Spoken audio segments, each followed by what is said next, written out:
kind of huddling close to the missile here for our own safety. We're going to keep one hand on the nuclear missile and we're going to take a ride.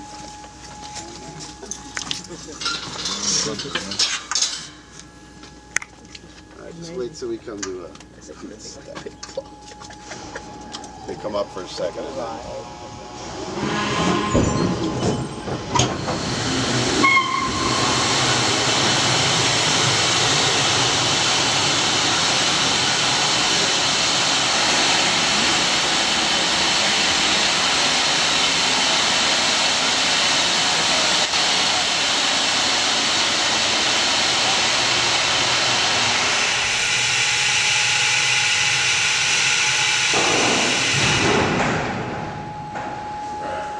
Watch your step up here.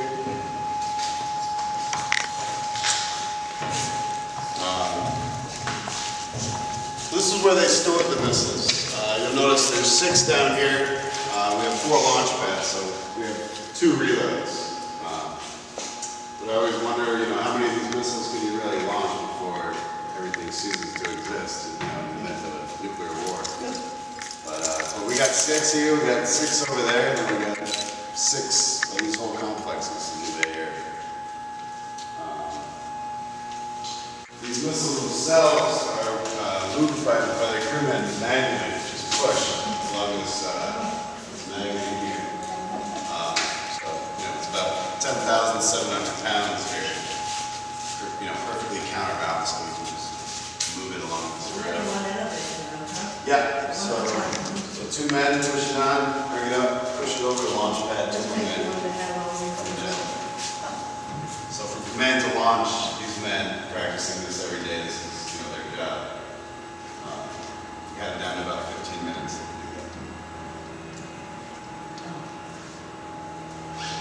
Alright, so I'm going to just close these doors, I'm going to open them up, and I'm going to raise the missile so we can see what it's like from down here.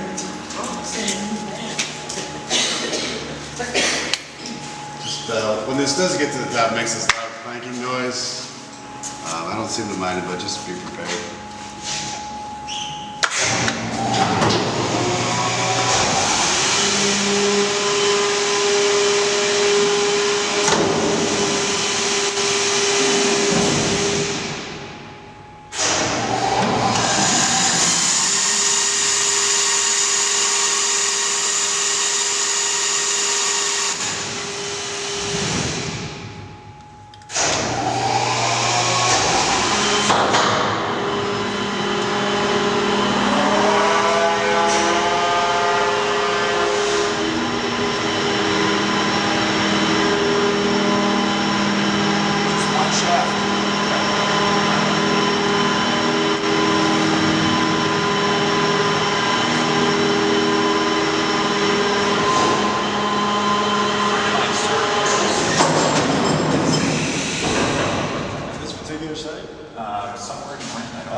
The first Saturday of the month we have an open house where a lot of Nike veterans come here and they stand by kind of where they were working, and it's interesting to hear their historical reminiscence.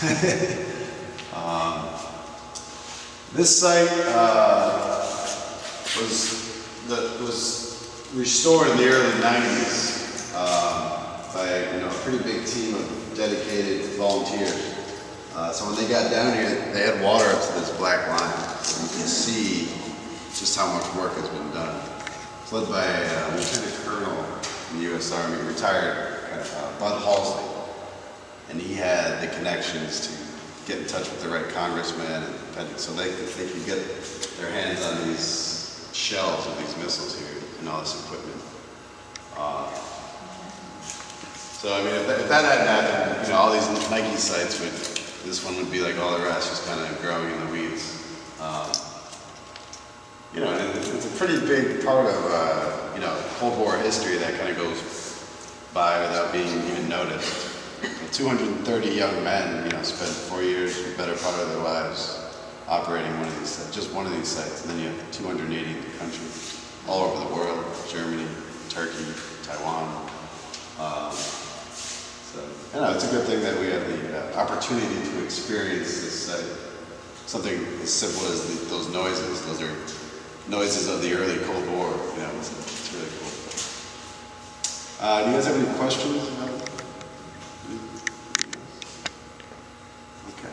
This is the one way to get down here, but there's obviously an exit over there. It's Yeah. just like a stairwell, I suppose. Yeah, it's a stairwell, and then there's a blast room in the back that's protecting the men from the booster, which creates that big boom I was talking about. Mm-hmm. And they have an escape hatch that we can see from over there. Wow. Bring the elevator down, just stay clear of the yellow line.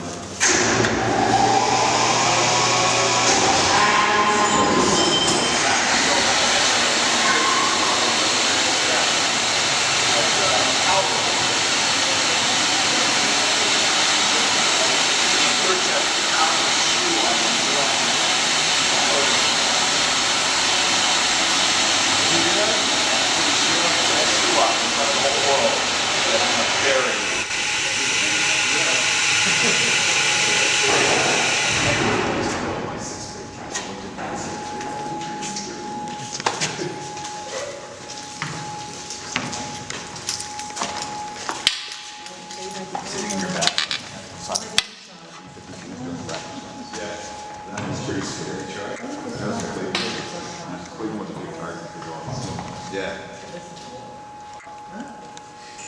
All right. Coming up, second floor ladies on board.